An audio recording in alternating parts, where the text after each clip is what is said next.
সহায়িকারা অবসরের পর payment of gratuity act অনুযায়ী গ্র্যাচুইটি তাদের পাওয়ার অধিকার আছে।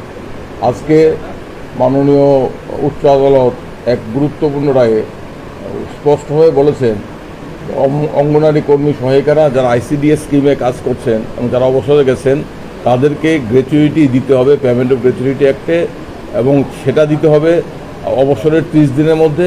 যদি অবসরের 30 দিনের মধ্যে দেওয়া না হয় তাহলে সুদ সমেত দিতে হবে।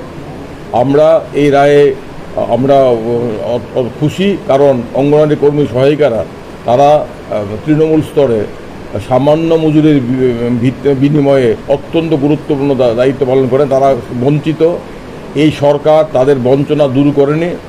2021 সনে সুপ্রিম কোর্ট একটি গুরুত্বপূর্ণ রায়ে বলেছিল যে অঙ্গনারী কর্মী সহায়িকারা জাতীয় দায়িত্ব পালন করছেন, তাদেরকে বঞ্চনা করা হচ্ছে এবং তারা গ্র্যাচুইটি প্রাপ্য।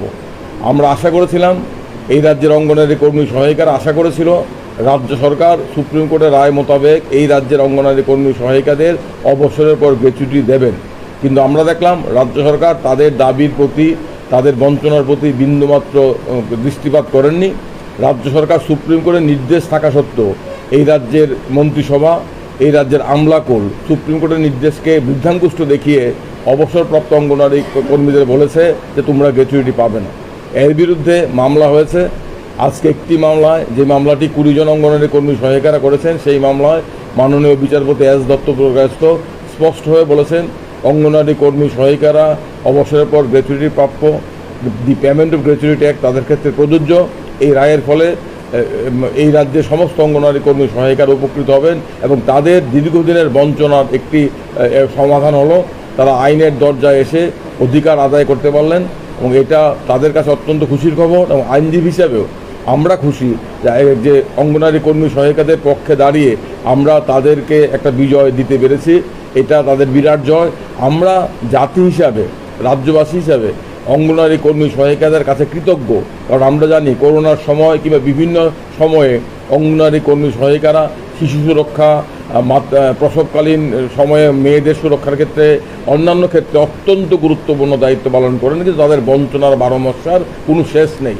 রাজ্য সরকার তাদের প্রতি অন্ধ, কেন্দ্রীয় সরকার তাদের কথা বলে না। মুখে মুখে নারী সশক্তিকরণের কথা বলে, কিন্তু কার্যত অশ্বডিম্ব। কিন্তু আদালতে এসে তারা রায় প্রতিষ্ঠা করতে পারলেন এবং আমার সহকর্মীরা বলেছেন আদালতে আসার ক্ষেত্রেও তাদেরকে ভয় ভীতি দেখানো হয়েছে, তাদেরকে বিভিন্নভাবে নিরস্ত করার চেষ্টা করা হয়েছে, কিন্তু তারা সাহস করে অধিকার অর্জনের জন্য আদালতে এসেছেন। আদালতে এসে তারা সাফল্য পেয়েছেন এবং তাদেরকে এই সাফল্য অন্যদেরকে অনুপ্রাণিত করবে এবং সবাই উপকৃত হবেন। এটা একটা গুরুত্বপূর্ণ রায়। এটা সমস্ত অঙ্গনারী কর্মী সহায়িকারা যারাই রিটায়ারমেন্টে গেছেন তাদেরকে দিতে হবে। যারা মামলা করেছেন তাদেরকেও দিতে হবে, আর যারা মামলা করেননি তাদেরকেও দেওয়া উচিত। তাদেরকে আবার মামলায় ঠেলার কোনো অর্থ নেই। রাজ্য সরকার তাদেরকে দিতে হবে। আমরা আশা করি রাজ্য সরকারের সুবুদ্ধির উদয় হবে, আমলাদের মাথায় সুবুদ্ধি ঢুকবে, তারা এই রায় কার্যকর করবেন। এই রায় উচ্চতর আদালতও বহাল থাকবে আমরা নিশ্চিত। যদি রাজ্য সরকার এই রায় দ্রুত কার্যকর না করেন তাহলে একদিকে অঙ্গনারী কর্মী সহায়িকাদের লাভ হবে, তাদের সুদের পরিমাণটা বাড়বে।